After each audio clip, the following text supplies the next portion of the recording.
Hola bandidos, ¿cómo estamos? Welcome to Mel's Magic. I'm Magic Mel and this is Owl, my spirit guide.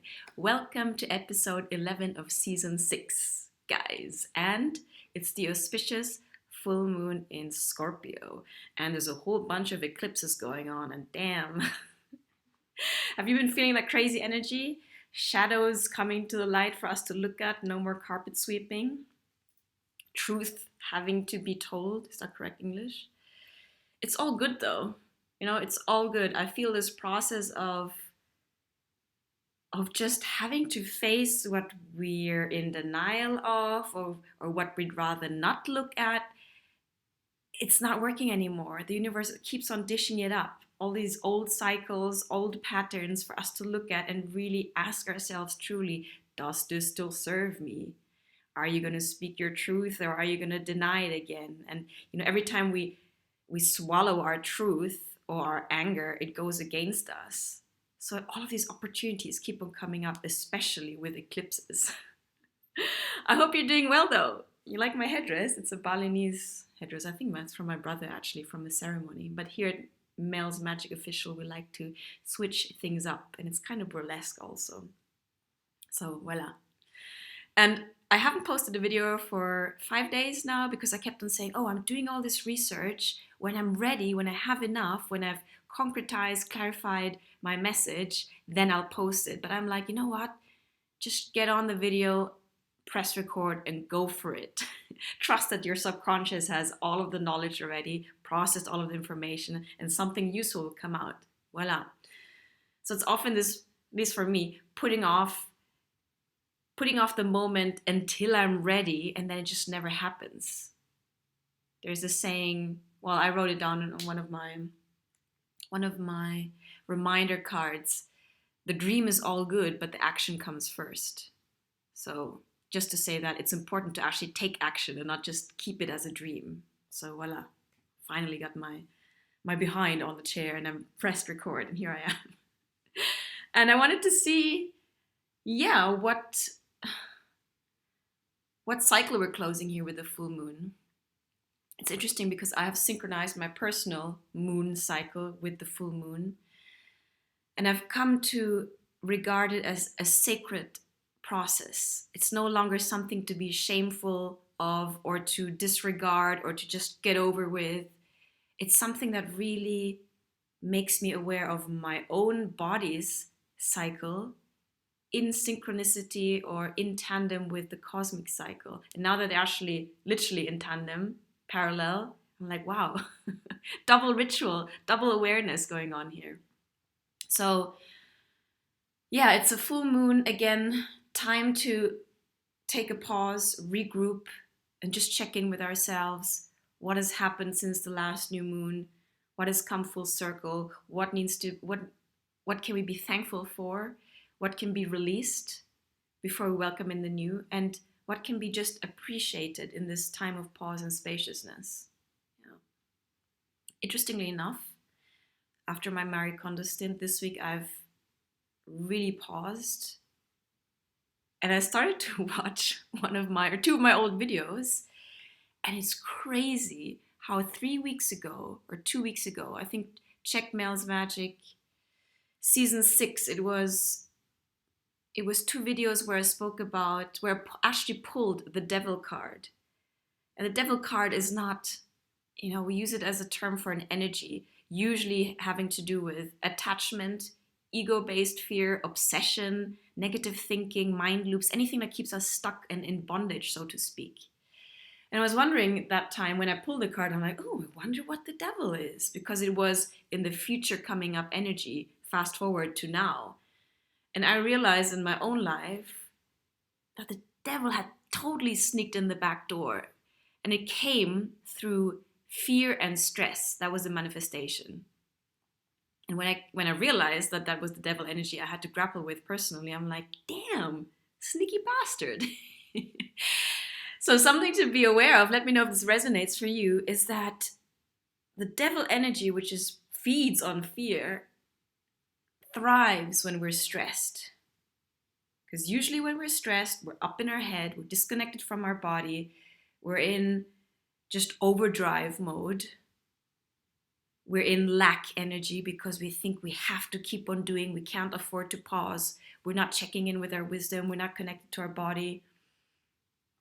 And we buy into our story's mind, feeding the fear story, feeding the lack story, feeding the scarcity mindset. So the fear and the stress ends up being this negative feeding loop. And if we don't catch ourselves, it can really drive us, well, to either burnout or ending up making decisions that are not in our highest alignment, not in line with what our heart really desires. Because, yeah, fear and stress feed of us being disconnected from the body and just being up in our mind.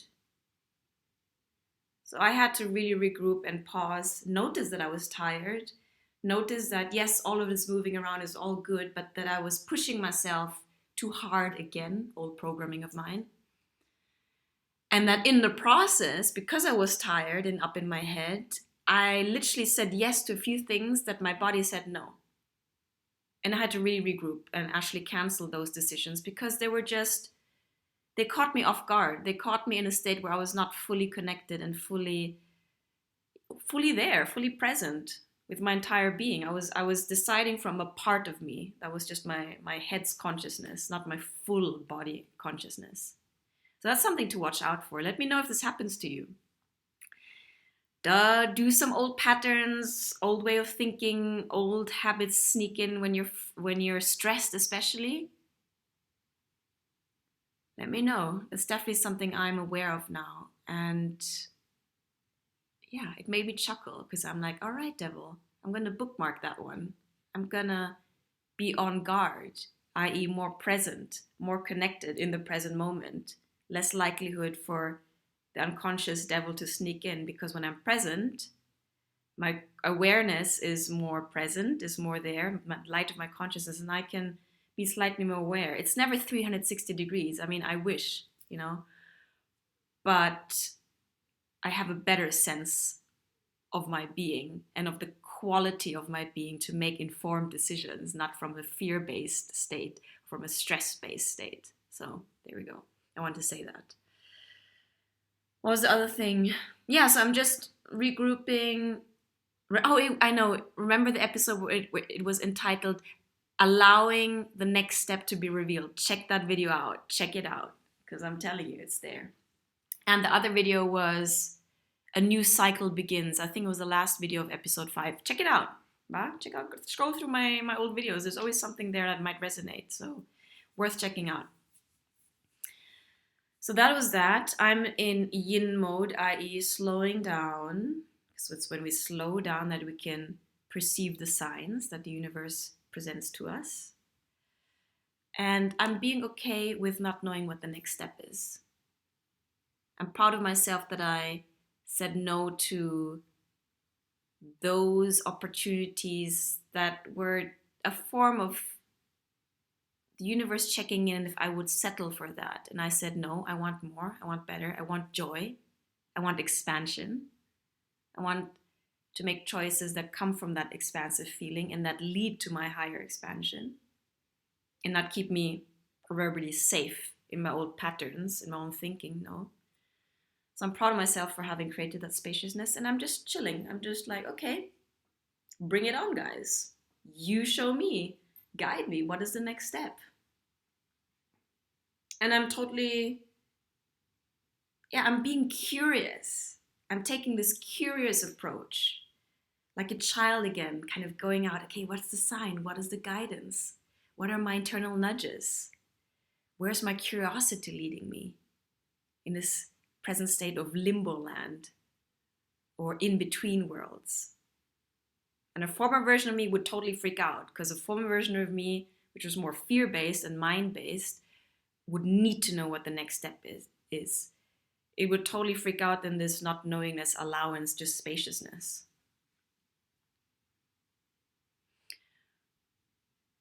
Surrendering into spaciousness and not knowing goes hand in hand with trusting life more.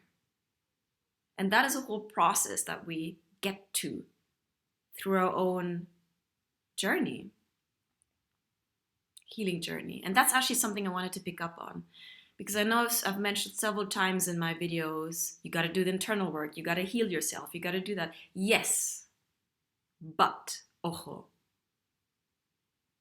there's a portion, in my experience, of the healing process that is an internal individual thing, and there's another huge part of the process that takes place in relationship, in community with other people. Because at the end of the day, quoting Teal Swan here, we are relational beings. Meaning, we need other people to reflect us back to us, our unconscious aspects and our conscious aspects. So a big part of our healing takes place in relation to other people who act as reflectors to us, especially of our shadow sides that we are unaware of. The sides where we are disempowering ourselves, where we're hiding aspects of ourselves. So a big part of my healing journey has been being part of a sacred economy movement, which very much fosters a safe space where there's a structure, a group of people in a specific structure, mandala, you might have heard about it.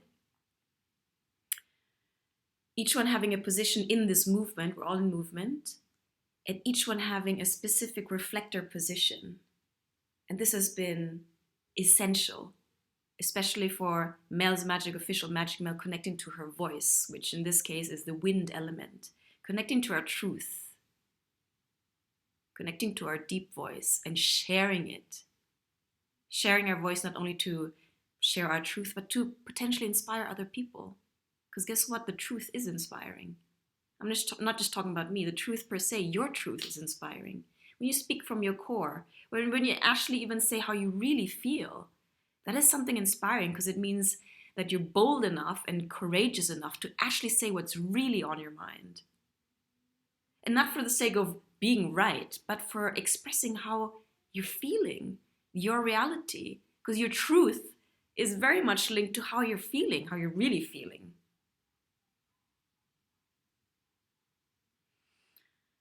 So in this process of seeing myself reflected in this mandala structure, I very much saw where I was disempowering myself and where I had the choice to reclaim my power and, for example, speak my truth when I saw something was not in alignment of the movement, or where I felt something was off, trusting that feeling, actually voicing it to the group. It was huge. It was scary as hell. Because there's always, when you speak our truth, there is a potential risk of being rejected by the other person or by the group or by whatever. And again, as relational beings, we so fundamentally fear rejection. But that again that's where it's so important to have your own back, to trust in your own truth, in your own worthiness. Where yes, it is important to see yourself reflected in another, but to not absolutely depend on that validation either. Meaning, if the other person says, well, I don't agree, you don't crumble at that. You don't look at it from an ego, fear-based perspective and see it as an attack on your ego. You just say, oh, that is that person's opinion. My opinion, my truth that may be different is still valid. It's a different perspective. So owning the worthiness of your truth, of what you're feeling, of what you're thinking, of your opinion is huge. Because your opinion is valid, but so is mine. And we might differ. And isn't that a beautiful thing? I mean, that's why there's like the one source split into 9 billion human beings, because source likes to gather different information from different vantage points and different constellations and different perspectives. That's the whole point. Oh gosh, I'm opening another Pandora's box here, another topic, which is the whole topic of oneness. So my point, I just want to close that point. If you've done healing work on your own, in my journey, there came a point where I felt congruent and strong enough in my own process that I actually wanted to meet my tribe. I wanted to find people to grow together with, to collaborate with, to see myself reflected in, and not just any, we don't vibe with everyone for a reason, but actually I wanted to attract people that reflected my highest potential back to me, and yes, showed me, reflected back to me my shadow, so I could integrate it. My point is that if you're at that stage, Go out and find your tribe. Find conscious communities. If you want to know more about the sacred economy that I'm part of, message me. I have my email, Mel's Magic Official email, in the description box below. I can share my experience with you, and I recommend it. And I know there's a lot of these, people are always so scared. Oh my God, it's a pyramid scheme.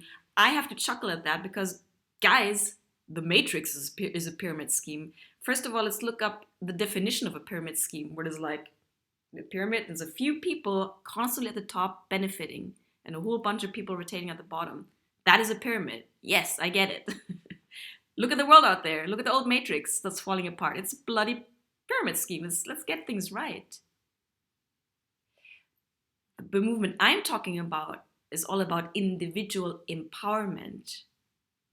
At the center, at the goal of it, is your individual empowerment, because as an empowered individual, as an individuated individual, you can create interdependent, healthy relationships with other people, where you share and receive the gifts, the true talents, the heart-based values from other people, and we learn to actually give and receive in a healthy way, no longer from the codependent way where we had to manipulate other people to fulfill our needs. Because as an individuated individual, you stand up for yourself. You learn to become your own best friend. You learn to reclaim your power, your voice, your wind, all of these elements, to work in tandem with other people.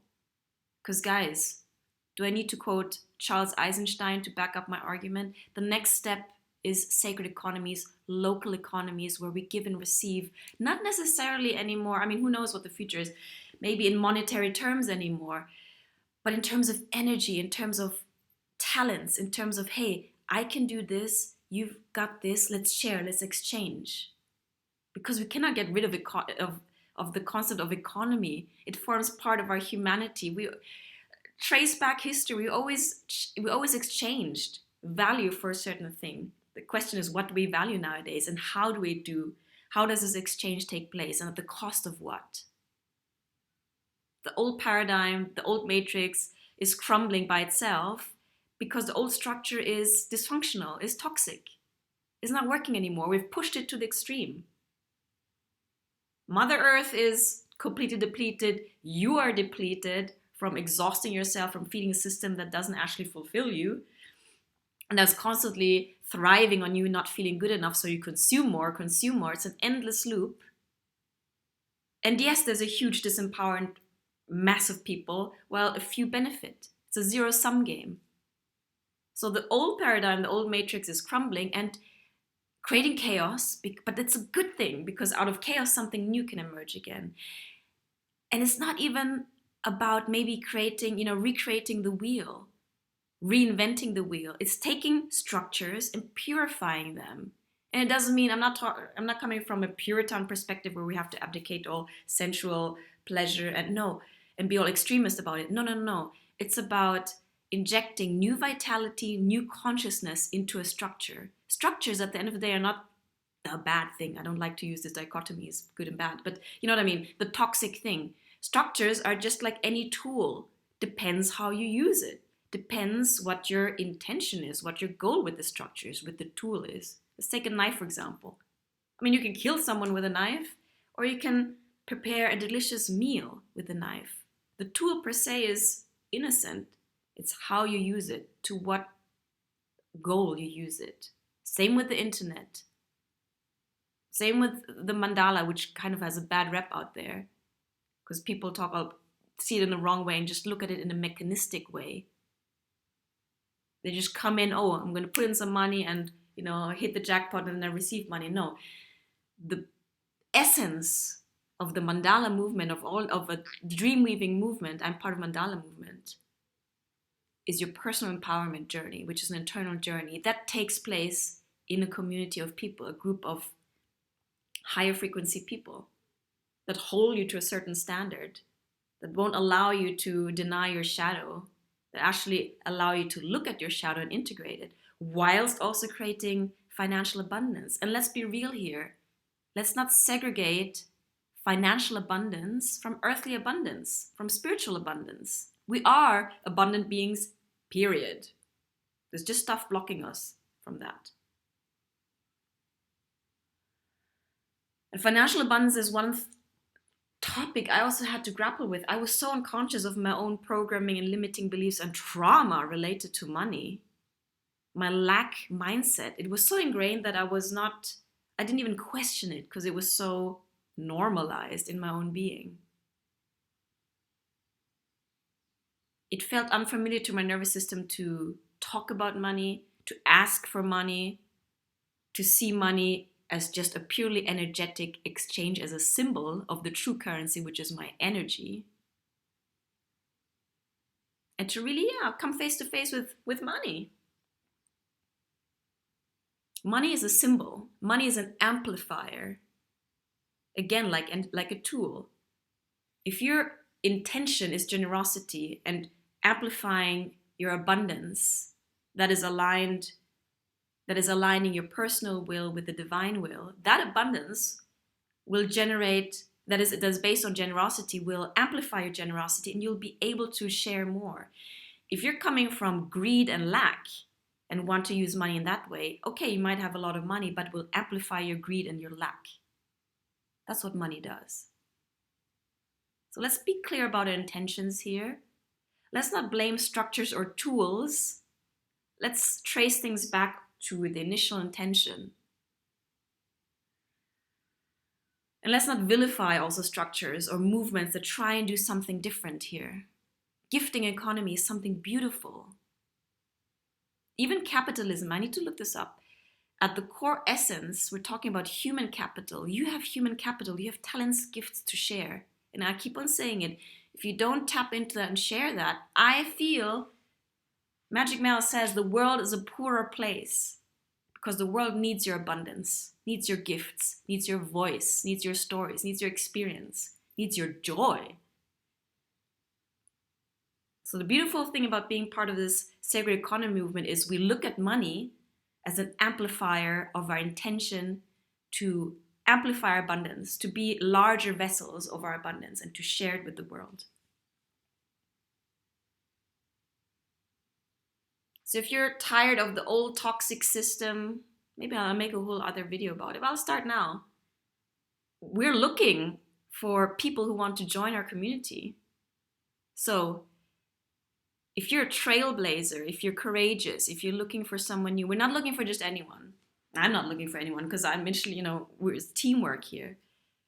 But if you're someone courageous who's tired of the old system, of the old matrix, whatever you want to call it, that feeds on depletion, on toxicity, on depriving the human spirit of its full unfolding potential.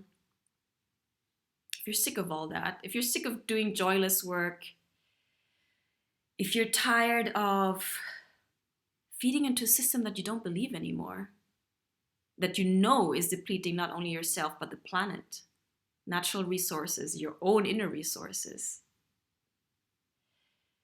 If you're tired of all of that and you're looking for something new, if you're a team worker, if you're courageous, if you're up for doing the inner work, if you're looking for a community, if you're looking to amplify your personal abundance, not even amplify, to tap into that, to amplify it, and to invest into a human economy that respects male, female, men, women, and beyond the binary as mere expressions of the divine with equal value,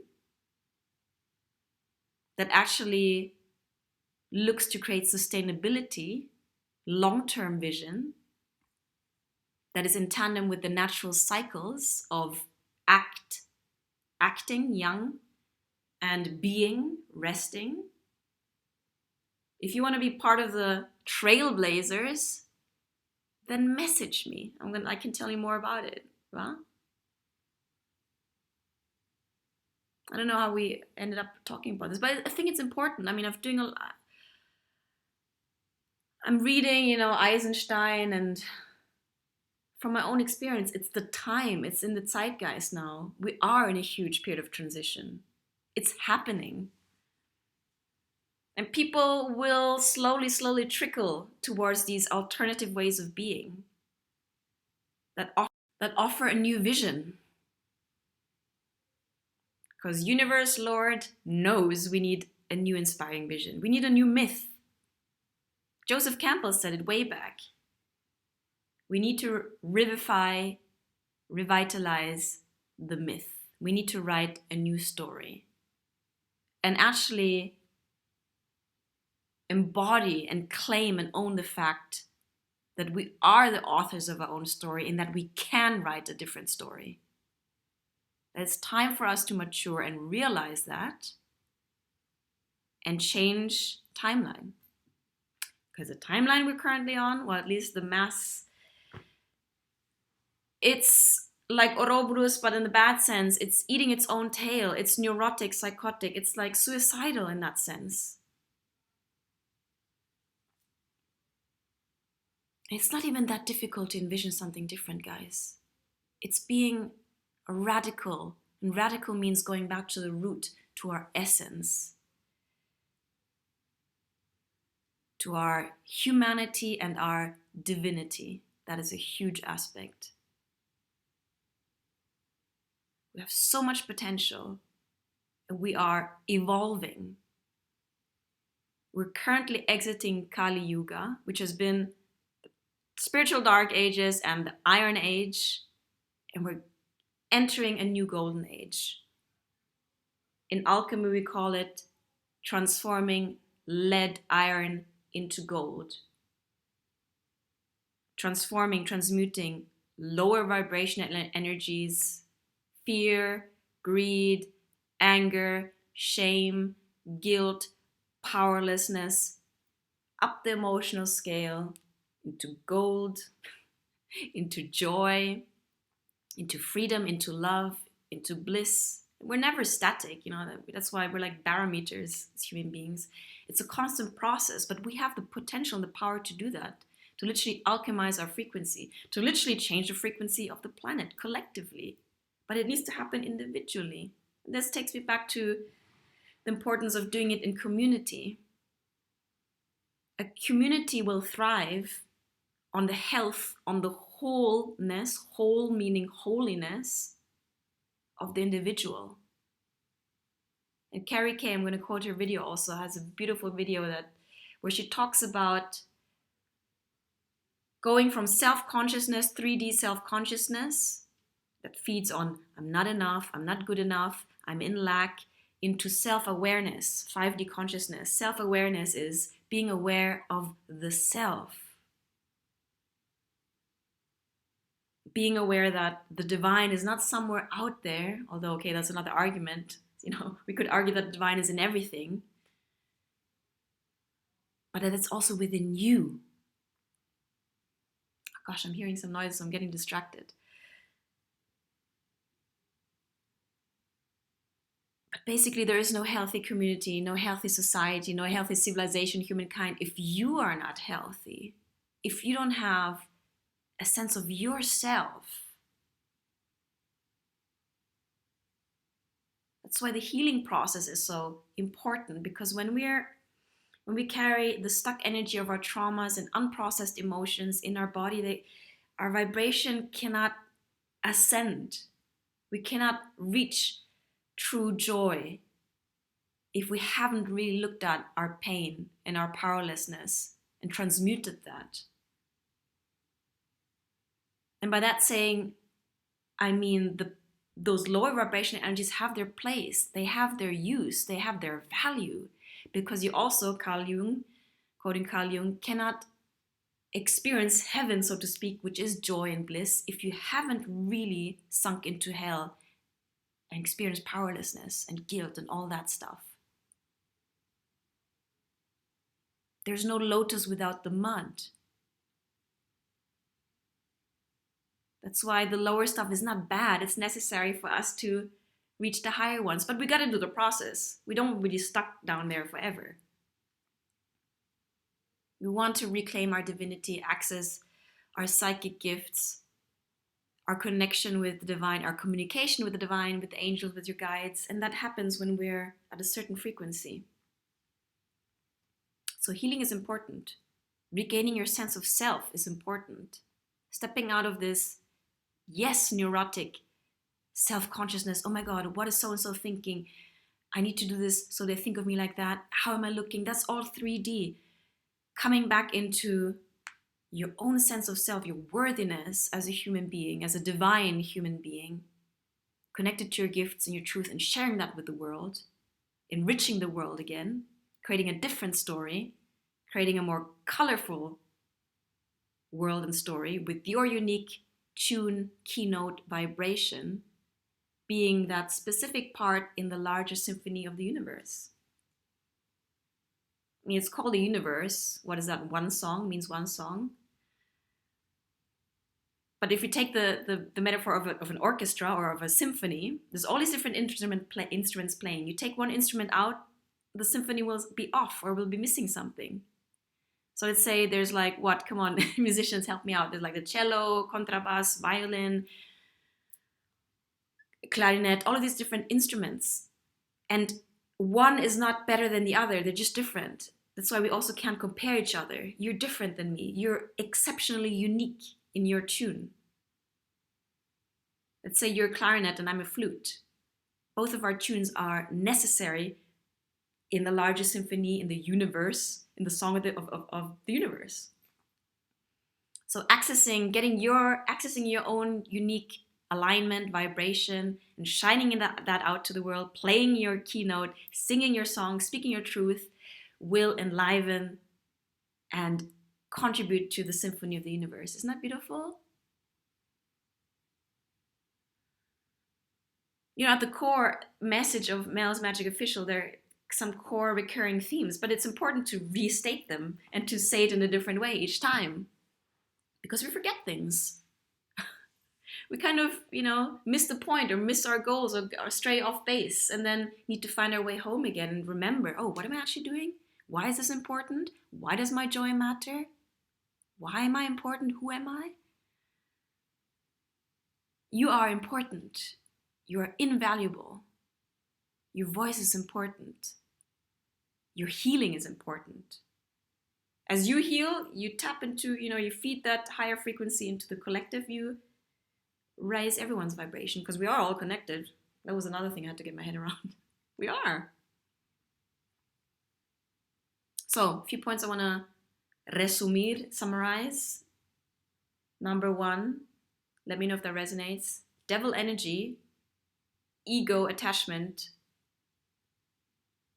feeds off our fear and actually perpetuates our fear and thrives on our stress when we're too much in action mode and we don't create enough spaciousness to reconnect with our being. That was point number 1. Number 2, individual healing is important, but there's a stage where the rest of your healing will take place in relationship with other people. That can even be in a romantic. Certain aspects of our healing will only take place in romantic relationships, because that aspect will only come out in a romantic relationship. Other parts will come out in community. That's why point número 2, find community that have as their goal your own empowerment. I'm not talking about following a cult or following a guru necessarily, No. I always tell you here, my intention is for you to reconnect with your own truth, to come home to yourself, to even take whatever I'm saying with a pinch of salt, to be discerning, to use your gut feeling and what your body is saying, check in with that, and ask yourself, does that sit well with me? Does that resonate with me or not? And trusting yourself on that. And if you're looking for your tribe, reach out, because they are out there. There's so many people, actually, that's not broadcast on the usual TV. Actually, get rid of your TV. It's broadcasting a lot of BS. There's so many of us who are working together now, collaborating, creating a new paradigm, new earth, exchanging things, creating things, experimenting, finding new ways, evolving together. Sacred economies. If you're interested, contact me, email me. I'm looking for 2 people right now to build long-term relationships, sustainable relationships with. Number 3, your keynote. It's important to take yourself seriously. seriously in terms of, actually, I mean, don't take yourself too seriously. I don't get so caught up in your head, but I mean seriously in terms of your value, that you have value, you have serious value. Oops, my thing is coming undone here. That was my third point. And bara finir, because it's like gonna be an epic. It's like Magic Mel, a comeback with a vengeance after not posting video for a week. Let's do some. Oh, you know what? I'm going to finish this video here. I'm going to post another video with the cards. How's that? So it's all digestible, because it's like an avalanche of information otherwise. Va? So I feel good because I've expressed some of what I need to share. And I will post another more specific and succinct video on sacred economy movements, the one I'm part of, because I am looking for people to join us. And not just anyone. You got to be a certain type of person to vibe with this. Bah, how about that? Vale? So, Owl and I are with you. Let me know if anything what I've shared here resonates with you. And we've got your back. Let's keep on evolving, experimenting, connecting to ourselves, going with the flow, and looking forward, because the best is yet to come. I'm telling you. Magic Mail is telling you. Yeah? How about that? Venga, nos vemos in the next video. See you guys!